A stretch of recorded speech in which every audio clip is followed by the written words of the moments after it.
يعني هلا هو عايش بأمريكا، فيك تعتبره أمريكاني ومن أصل لبناني، بس شغلة حلوة. إن شاء الله يكون عم يشتغل مشان لبنان. يمكن ترامب من النوع اللي بيوعد ممكن إنه يوفي أكثر من غيره، فبنتفائل في خير. ما نحن بنمسك القش وبنمشي فيها بهالأيام لنتفائل يعني.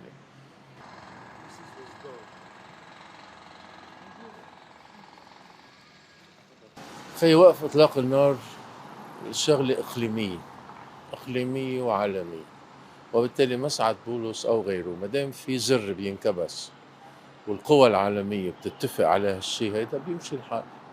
هلا يمكن الجهد الشخصي بيساعد شوي، انما هو القرار بده يكون عالمي، بده يكون من برا، بده يكون في توافق عليه عربي واقليمي ودولي. وبالتالي مسعد بولس او غيره مع احترامي للجميع بيضيف للاشياء بس ما بيكون الاشياء ولا بيخلقها.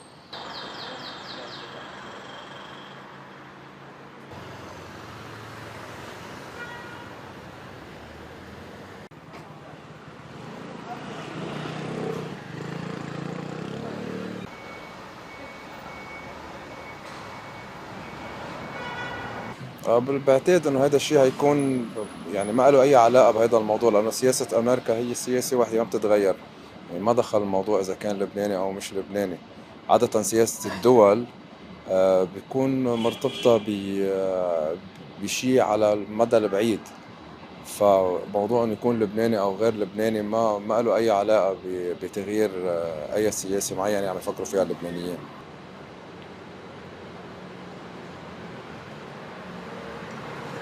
These ones. Yes, it's the thing they said it.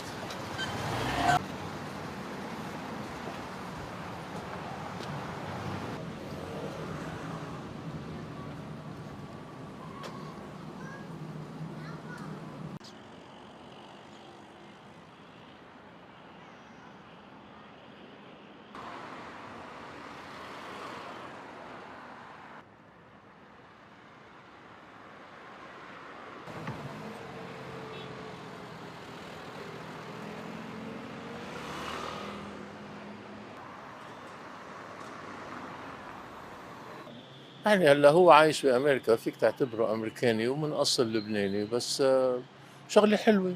إن شاء الله يكون عم يشتغل مشان لبنان. يمكن ترامب من النوع اللي بيوعد ممكن إنه يوفي أكثر من غيره، فبنتفائل في خير. ما نحن بنمسك القش وبنمشي فيها بهالأيام لنتفائل يعني.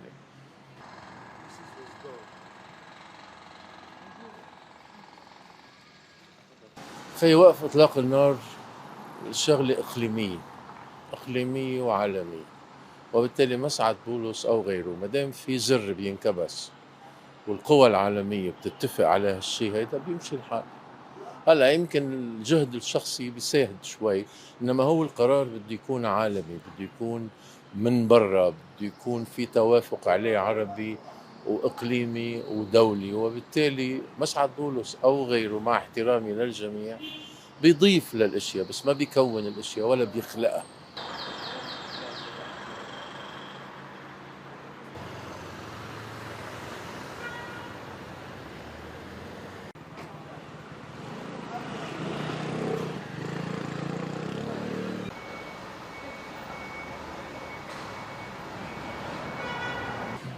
بعتقد انه هذا الشيء هيكون يعني ما له اي علاقه بهذا الموضوع، لانه سياسه امريكا هي سياسه واحده ما بتتغير.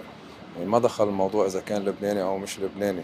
عاده سياسه الدول بتكون مرتبطه بشيء على المدى البعيد. فموضوع انه يكون لبناني او غير لبناني ما له اي علاقه بتغيير اي سياسه معينه يعني يفكروا فيها اللبنانيين.